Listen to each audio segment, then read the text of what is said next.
In this affidavit, I shall mention my personal knowledge regarding Senator Chis Escudero as follows.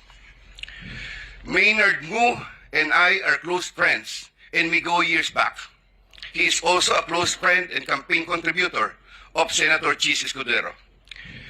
Maynard Ngu asked me to submit a list of projects. I personally submitted a list of projects to Maynard Ngu, and some of the items therein pertaining to Valenzuela and Marinduque projects were subsequently included in the General Appropriations Act. A copy of the list of Valenzuela and Marinduque projects is here to attach to this affidavit as Annex A. Annex A. When I gave him the list, and in relation to the commitment, I asked him, Boss, paano to? Maynard replied, bahala ka na. I asked, Boss, okay na ba ang 20%? Maynard said, okay.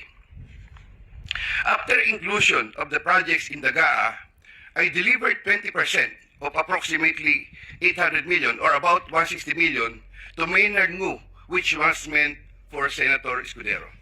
Deliveries of cash were personally made to me, by me, to Maynard Ngu at his office in Manila.